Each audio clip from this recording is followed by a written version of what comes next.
Jadi Bang, abang kan sekarang sibuknya masalah baca membaca nih. Iya. Ya, jadi gini, kenapa harus membaca menurut abang? Sekarang kan media sudah cukup canggih gitu. Kita bisa juga mendengar, melihat gitu kan. Kenapa harus repot-repot baca gitu? Iya. Sekarang kan banyak ya media untuk membaca itu ya, platform banyak. Yang paling murah juga kan. Yang paling murah ya? Iya, karena ada e-book, orang kan bisa baca PDF itu kan. Iya, iya. Nah, memang hari ini kan abang kan lagi lagi membentuk semacam komunitas baca itu. Komunitas baca. Ya, di Langkat lah khususnya kan. Harapannya memang disinilah tempat berkumpulnya orang-orang yang minat baca, literasi lah. Literasi ya. Kalau kita merujuk kepada pengertian literasi itu kan bukan hanya sekedar Membaca ya. Literasi itu juga membaca, menganalisis, mencermati, ya kan? Meneliti, terus mengkritik sebuah keadaan, gitu kan? Sebuah bacaan. Maka memang awalnya memang pintu gerbang untuk menganalisis itu kan memang harus membaca, membaca buku ataupun membaca di PDF dan di platform media sosial sekarang lebih enak kan? Ya, ya betul. Jadi abang sendiri udah ini buat buku? Ini lagi dalam proses penyusunan nih buku. Yang judulnya? Judulnya Intuisi, Presensi dan semacam itu lah. Tuhan dalam Pesta Demokrasi. Tuhan dalam Pesta Demokrasi. Contohnya seperti apa tuh Pak? Itu kan abang buat di situ ada bagian-bagiannya, ada bagian keagamaannya di situ. Dalam satu buku itu? Iya, ada bagian politiknya di situ juga ada bagian, karena memang backgroundnya adalah literasi. Kebanyakan memang itu buku yang sedang abang tulis ini. Ya, tulis ini. Kebanyakan memang tentang buku gitu kan. Jadi kumpulan-kumpulan yang pernah abang buat tulisan untuk mereview sebuah buku. Menyimpulkan satu buku. Menjadi satu buku. Berarti buku. Isi dari buku itu bukan hanya ada satu buku. Bukan. Ada beberapa buku yang diceritakan di situ gitu. Iya. Terus juga memang kumpulan status yang membuat di Facebook gitu. Jadi gini. Kemarin aku pernah baca di Facebook abang. Bahaya gitu statusnya. Jadinya kalau nggak salah, hentikan membaca Al-Quran, kita bukan anak-anak lagi. Jadi gini bang, kalau orang yang tanggung-tanggung nih gitu, nggak ngerti kan bahaya nih. Nah, jangan sampai kita diusir-usir lagi kan gitu kan. Ya betul kan, bahaya kan bang, kalau orangnya nggak paham tentang itu gitu. Maksudnya apa? Aku sendiri pun belum paham gitu. Makanya aku mau tanya abang nih gitu. Iya, itu kan itu salah satu bagian dari judul yang ada di dalam buku itu. Nah, buku yang sedang abang nih? Ya, sedang hari ini lagi menunggu kata penghantar dari komunitas Medan Membaca. Iya, lagi menunggu itu. Jadi judulnya itu bagian dari di dalam buku itu, hentikan membaca Al-Quran. Iya. Bukan anak kecil lagi kan? Iya. Di dalam isi itu sebenarnya semacam otokritik itu mengkritik diri sendiri begitu. Jadi abang ini membicarakan Islam itu adalah kita. Islam itu adalah kita, bukan itu Islam kalian, bukan gitu. Oh iya, paham. Jadi Islam adalah Islam gitu. Islam adalah kita. Oh, gitu. Islam adalah kita ya. Mengkritik diri kita sendiri. Jadi orang banyak menafsirkan ketika membaca itu sepertinya abang melecehkan Islam gitu kan, melecehkan orang yang berislam seperti itu. Padahal sesungguhnya pasti ya. Iya, pasti kalau orang yang tanggung-tanggung pasti gitu kan. Sesungguhnya memang mengkritisi diri sendiri, karena fenomena memang di masyarakat ini, di dalam cerita abang buat itulah fenomenanya. Kita kan ketika ini kan tulisan ini kan ketika bulan Ramadan itu. Oh iya betul. Peristiwa Tadarus Al-Quran. Tadarus Al-Quran yang setiap tahunnya ya. Setiap tahun. Nah, yang abang kritisi dari tulisan itu adalah kita setiap tahun dan sepanjang tahun ya ritual, semacam ritual lah ya kan. Ritual itu kan kegiatan yang bersifat peningkatan spiritual seperti itu. Nah, dari tahun ke tahun kita tetap melakukan itu gitu. Kita tetap mengaji, bahkan kemudian kita hanya sampai kepada membaca saja di tadarus itu. Padahal sesungguhnya makna tadarus itu kan membaca dan mempelajari Al-Quran, bukan hanya sampai kepada membaca saja. Kalau kita lihat fenomena dan faktanya yang hari ini terjadi, banyak memang kita itu semacam mengulang aja gitu. Ya udah baca gitu ya. Mengulang kan. Berarti tapi itu kan nggak salah kan? Nggak salah. Dan dalam konteks itu makanya di paragraf pertama coba lah dilihat. Dalam konteks tarbiyah itu dalam konteks pembinaan. Itu sangat bagus begitu. Bagi dalam konteks pembacaan belajar itu kan memang anak kecil gitu. Iya. Makanya di dalam itu Abang menarasikan jikalau ketika itu hadir guru ngaji, coba lah dibaca nanti artikel itu. Hadir guru ngaji ketika pelaksanaan tadarus itu, dia pasti marah-marah. Kenapa? Karena makharijul huruf kita, mada kita, fasaha kita tuh salah. Gitu kan. Jadi macam mengulang kaji aja, macam mengaji aja kita. Seperti kita anak kecil, kita kembali kepada harmonisasi tempo dulu waktu itu kecil. Iya. Nah, habis itu selesai gitu. Tidak Yang bikin bahaya ini kan sebenarnya judul ya Bang. Ya. Iya kan? Jadinya kita cuma membaca judul tapi tidak membaca yang lainnya gitu. Ya, makanya itu. Itulah perlu literasi tadi. Itulah perlu membaca berarti. Kan? Ya. Berarti itulah perlunya membaca. Ya, betul. Makanya kan membaca ini makanya kita tidak ingin mempersempit makna literasi itu. Bukan hanya membaca lewat buku kan begitu. Apapun yang bisa kita serap sebagai informasi, ketika kita menyerapnya kan kita juga tidak menelannya mentah-mentah begitu. Ya kita pikir dulu kalau memang ini baik kita ambil. Betul. Kalau enggak campak jauh gitu. Campak jauh-jauh. Sama kayak cerita kita hari ini. Iya. Ya betul. Iya kan? Ya. Sama kayak cerita hari ini. Kalau menurut orang itu ini enggak baik, udah enggak usah ditonton, enggak usah dipikir, udah tinggalkan gitu. Kalau memang baik ambil. Makanya seperti itu. Artinya kan hari ini informasi itu kan banyak, arus informasi ini kan banyak. Ya. Tingkat kebenaran sebuah fakta aja, misalnya kita duduk ini, kita buat seperti ini, pasti nanti menafsirkannya berbeda-beda. Iya. Yang menerima informasi ada yang mengatakan ini nggak jelas nih si Putra ini buat konten apa, ini sampah kan gitu. Iya. Menarik nih. Ingatlah sekali-sekali. Nah begitu. Jadi itu di tingkat literasi itu tidak hanya membaca saja. Makanya kami sama-sama sama adik-adik nih. Adik-adik yang dikomunikasi gitu. Iya. Membangkitkan minat baca. Jadi Bang kembali balik ke ini Bang tadi Bang, ke status Bang tadi gitu. Gitu status itu naik, ada yang komplain Bang? Ada. Kemarin itu kan lagi-lagi riuhnya itu kan. Iya, lagi menjelang Pilpres. Makanya tafsiran kita ini sering dikaitkan dengan politik begitu. Dan itu sah-sah aja. Kita nggak bisa marah. Iya, nggak bisa larang ya, betul. Ya kan? Iya. Orang kan bebas menafsirkan gitu. Betul. Jadi Bang apa tadi kita bukan apa tadi lupa, hentikan baca Al-Quran, kita bukan anak-anak lagi gitu. Jadi sebaik yang dari cerita Bang itu kan lebih baiknya kita bukan hanya membaca gitu, tapi kita kupas nih gitu kan. Jadi selama ini kita cuma hanya membaca aja gitu. Kalau gitu gini Bang, biar cerita lebih enak kita buat kopi dulu ya kan.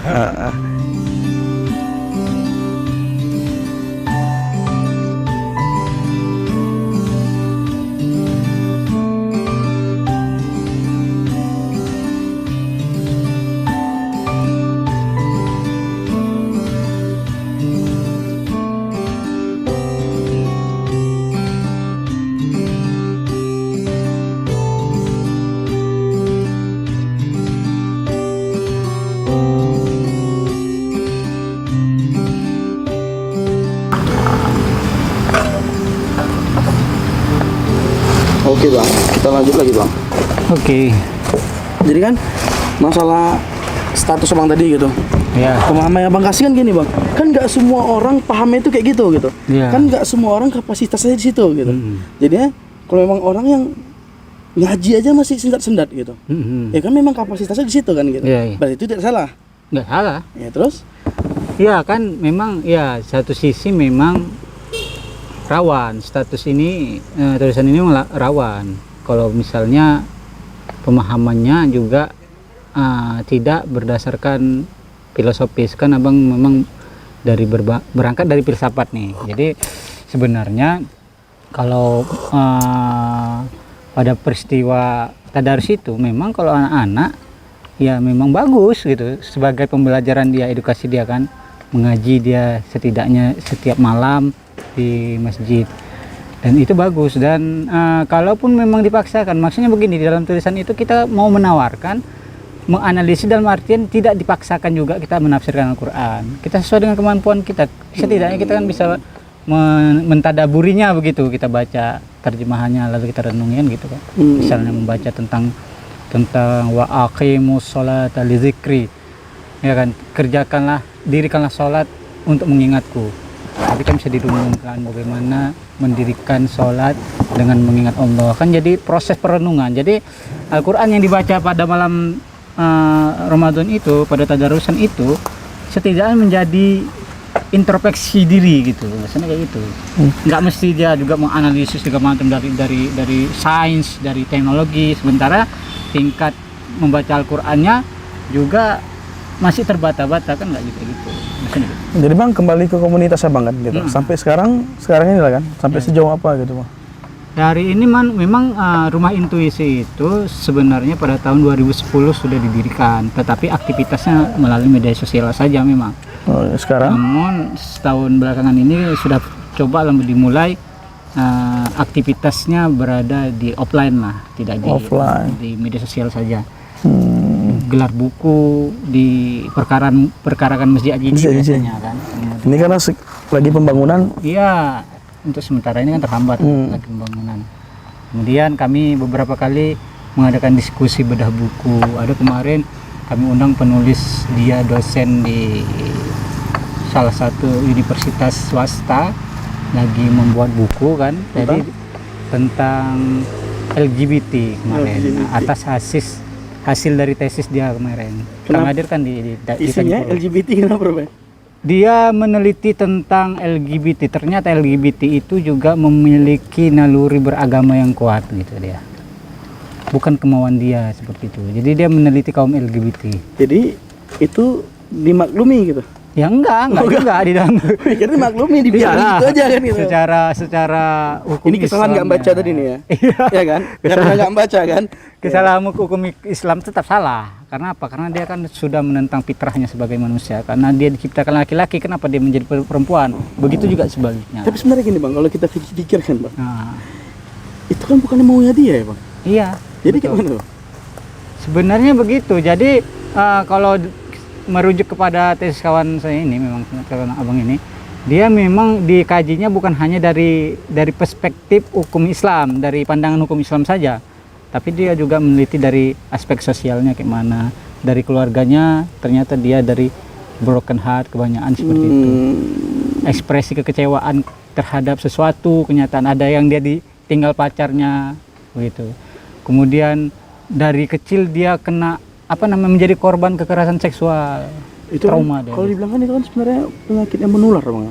Iya, menular.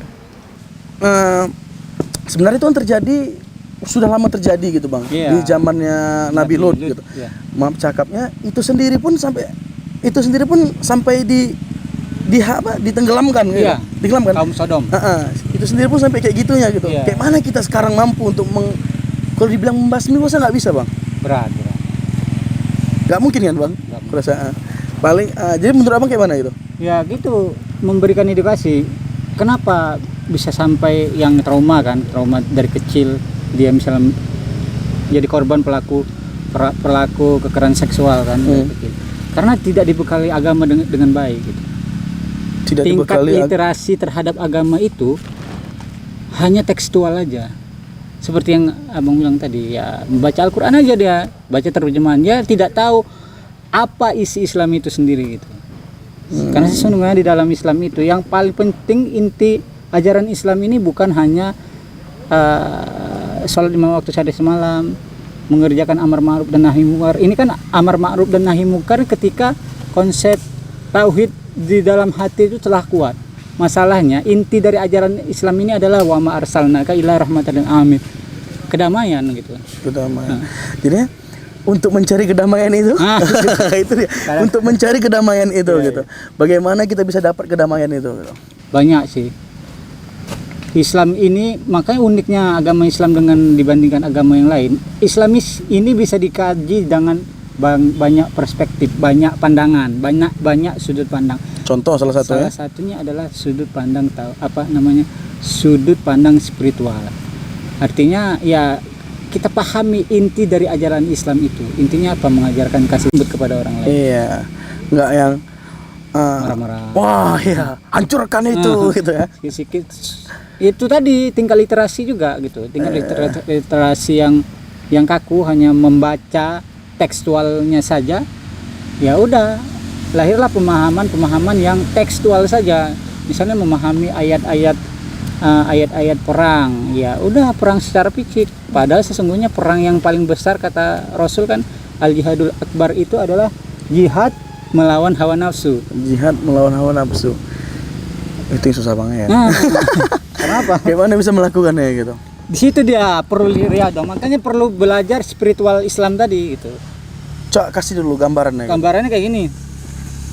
Kayak yang penggalan ayat Al-Qur'an yang Abang bilang tadi, wa aqimus sholata lidzikri. Ingatlah, dirikanlah sholat untuk mengingatku. Bagaimana Dirikanlah kita sholat bisa untuk mengingatku. Analoginya kita mengingat seseorang itu tentunya sudah kita kenal kan. Iya. Misalnya Abang ingat Putra. Ya, karena Abang kenal. Kita udah pernah jumpa nih kan gitu. Ketika Putra nggak ada, oh Putra ini orangnya kayak gini. Iya. Nah, bagaimana kita mengingat Tuhan ketika kita tidak pernah mengenalnya? Bagaimana kita Bisa mengingat Tuhan, Allah Subhanahu wa Iya. taala. Sementara kita tidak pernah mengenalnya. Kalau mengenal, kapan kita kenal? Iya. Kapan kita jumpa? Nah, kapan kita Di jumpa, persimpangan mana gitu kan? gimana tuh? Nah, itu di situ dia. Di situ ilmu tadi, ada dikenal dengan tarekat, kan banyak tarekat yang ada, Naqsabandiyah, Samaniyah, Sajiliyah dan lain sebagainya. Itu mempelajari nilai-nilai spiritual Islam seperti yang Abang bilang tadi. Dan perlu kita mengkaji hakikat dari sebuah kebenaran di dalam Islam itu melalui ilmu tarekat itu. Seperti zikir. Iya. Nah, zikir itulah sebenarnya latihan bagaimana kita berakrab dengan Allah tadi, bagaimana kita bisa mengenal Allah tadi melalui proses itu. Kalau dalam bahasanya tazkiyatun nafs gitu. Jadi gini Bang, Ya. kayak pernah aku tanya sama Bang gitu, ini duduk nih zikir gitu kan, tanpa ada apa-apa kita zikir ya rasanya biasa aja. Rupanya kita putar musik gitu. Oh iya. Kita putar musik kok rasanya lebih enak gitu. Menurut Abang kayak mana? Ini sangat membahayakan. Iya. Akhirnya keluar itu, juga Bang. pertanyaan. Enggak, kan gini Bang, kan kita duduk nih kita zikir, rupanya mendengar musik tertentu lah Bang ya, bukan berarti musik apa kan. Kadang-kadang kita hanyut gitu, lebih terasa gitu. Ya. Menurut pandangan Abang sendiri gitu. Itu metode sebenarnya sih. Metode itu kan penghantar kita. Misalnya Abang mau ke rumah Putra dari sini, biar sampai ke sana naik kereta. Iya. Kereta itu kan penghantar ke sana kan? Iya. Sebagai penghantar. Kan nggak mesti naik kereta aja Bang ke sana. Jalan pun bisa. Iya betul. Naik mobil pun bisa. Iya betul. Yang penting Abang sampai ke tempat Putra. Begitu juga zikir tadi dengan metode. Pertanyaan berikutnya, itu salah apa tidak? Makanya begini, konsep tauhid ini sebenarnya nggak bisa kita ukur dengan hukum syariah. Karena ini yang sering terjadi pertikaian. Iya. Ketika abang bicara dalam konsep tauhid, konsep hakikat. Iya. Putra berbicara konsep fikihnya, syariatnya. Enggak Bertolak ketemu. belakang ya. Bertolak belakang, enggak ketemu. Karena apa? Karena ukurannya ukuran halal haram, pantas enggak. Maka Halal haram pantas enggak. Enggak akan ketemu ini. Tapi untuk apa namanya? Berarti intinya gini Bang, kita sepakati dulu nih. Iya. Kita mau di mana nih gitu. Iya, betul. Kita sepakati dulu ya gitu Bang. Ya kalau dalam apanya ya sah-sah aja. Cuman tinggal lagi jangan mendengarkan musik itu menjadi keharusan. Begitu. Harus mendengarkan musik nih. Jadi wajib ya gitu. Ya pokoknya harus dengar lagu dulu nih kan baru enak Baru gitu. enak. Karena sebenarnya kalau kita ingin mengingat Tuhan dengan medium itu, dengan medium musik, artinya kita mengingat Tuhan itu setelah kita ingat sama Tuhan, kenal sama Tuhan, kita itu udah bebas. Tidak memerlukan apapun, yang kita perlukan hanyalah Allah. Sama nih sebenarnya. Rasulullah itu Isra Mi'raj menghantarkan Rasulullah ke hajaran Allah pakai apa? Yang burak. Burak, oke. Iya. Burak itu pengemudinya Rasul dan yang yang menunjukkan guide-nya itu siapa? Jibril langsung kan? Iya. Ya kan? Iya. Artinya apa? Itu kan medium, itu dia alat untuk mengenalkan kepada Tuhan tadi. Jibril, Burak itu kendaraan untuk menyampaikan ke hadirat Tuhan. Nah, itu setelah Rasulullah sampai ke Sidratul Muntaha, dia tidak memerlukan Jibril, sampai Jibril bilang, aku semua sampai di sini aja. Selanjutnya engkau dengan Allah. Kan dia tidak memerlukan apapun. Nah, konsep dzikir dengan musik tadi yang Putra bilang tadi, kalau kita sudah sampai kepada mengingat Allah yang baik, itu nggak perlu lagi kita dengarkan musik, kan begitu ya. Tapi yang selama ini kan mungkin kayak Bang bilang tadi kan, karena kita nggak sepakat dulu kan gitu kan, makanya jadinya nggak, itu nggak boleh, itu apa gini kan gitu kan, selama ini kayak gitu. Jadi Bang, Abang sendiri sekarang selain buku, Abang kan konsennya memang pengajar juga, ya kan, di kampus juga sebagai pengajar, konsennya ke kajian-kajian filsafat gitulah, kajian filsafat Islam, juga bagian dari spiritual Islam tadi, juga sering juga berdiskusi sama beberapa kawan-kawan tentang ilmu tasawuf itu. Ilmu tasawuf. Jadi sebenarnya gini Bang, ilmu tasawuf itu ilmu yang seperti apa gitu Bang? Nah, itu jadi pertanyaan juga kan. Iya, ilmu yang seperti apa gitu? Ya, tasawuf itu memang itu adalah amalan-amalan hati. Amalan-amalan hati. Jadi konsep berarti amalan yang tidak bisa dibaca gitu? Tidak bisa. Cuman ada alat ukurnya sebenarnya, dari dalam syariat itu ada alat ukurnya. Cuman ukurnya secara umum aja. Kalau di dalam pengerjaan ibadah-ibadah syariat itu harus rukun qauli, fi'li, dan qalbi. Harus ada 3 nih di dalam fikih syariat. Harus ada kalau di dalam pelaksanaan sholat, harus rukun qaulinya tepat, ucapan. Ya kan, ucapan misalnya Al-Fatihah benar. Kemudian takbirnya, kata Islam dan sebagainya. Terus? Kemudian fi'linya, rukun fi'linya apa? Gerakan di dalam sholat. Gerakannya. Kayak rukunya benar enggak? Sujudnya benar enggak, anggota sujudnya itu kena enggak ketika sujud. Iya. Bahkan terus? Ada kemarin pertanyaan sama abang-abang pun gelagapan juga menjawabnya, apakah pakai masker itu boleh apa enggak, karena pakai masker itu menghalangi hidung. Ini kan merupakan alat salah satu alat untuk menyentuh sajadah kan gitu. Nah, itu rukun fi'li. Nah, rukun qalbi itu rukun hati. Masalahnya belum ada alat ukur bagaimana dikatakan hati itu menghadap kepada Allah ketika di dalam sholat. Nggak ada kan? Ada nggak ketemu? Belum ada kan? Nggak bisa diukur. Nampaknya dia tenang gitu kan. Padahal dipikirkannya utangnya kan gitu kan. Bahkan yang lebih ekstrimnya, ada beberapa sufi mengatakan apa yang terlintas di dalam sholatmu itulah Tuhanmu. Gimana? Apa yang terlintas di dalam sholatmu itulah Tuhanmu. Bahaya nggak menurut Abang? Ya bahaya, sangat berbahaya. Misalnya ada adik kita, ya kan, Riri lah tahu namanya kan. Riri ini banyak utangnya. Yang diingatnya ketika sholat utang. Uang. Yang nggak punya uang Tuhan ya? Uang itulah Tuhannya. Bahaya ya? Bahaya kalau tidak didasari. Kalau misalkan amalan hati ini kan sangat rentan ya. Rentan dalam artian rentan terhadap syirik. Metafisika sendiri Bang? Ya, metafisika itu kan alam di dalam ilmu spiritual Islam itu. Di dalam metafisika itu juga kita akan berjumpa dengan ruh suci. Nah, itu kayak mana Bang? Itu kita kan cerita gitu kan agak ngeri Bang. Menurut Abang itu kayak mana gitu? Ya, gitu kan mau nggak mau kita cerita setan kan gitu kan Bang. Cerita ini itu. Ketika kita berzikir, makanya ketika orang yang udah lazim berzikirnya lama-lama dia akan dibawa kepada alam metafisika itu. Alam metafisika itu di mana alam yang tidak ada bermula dan tidak ada akhir. Wal awalul wal akhiru. Tidak ada, semuanya. Jadi Bang, ada di situ. Itu Bang disepakati oleh ulama-ulama yang ada gitu. Ulama-ulama menyepakati itu. Ada namanya alam ma'rifat. Begitu. Oh, memang disepakati berarti ya? Enggak. Karena memang cuman ulama-ulama yang tasawuf lah ya, jangan ulama-ulama syariat, karena ada juga di ulama-ulama ini kan ada spesialisasinya. Ada yang dia ulama fikih dan ada ulama syariat, fikih, ada ulama yang dia itu konsen kepada tasawuf. Padahal sesungguhnya memang tidak bisa dipisahkan. Dipisahkan, nah. Tapi ada lebih cenderung dia suka membahas perihal tasawuf gitu.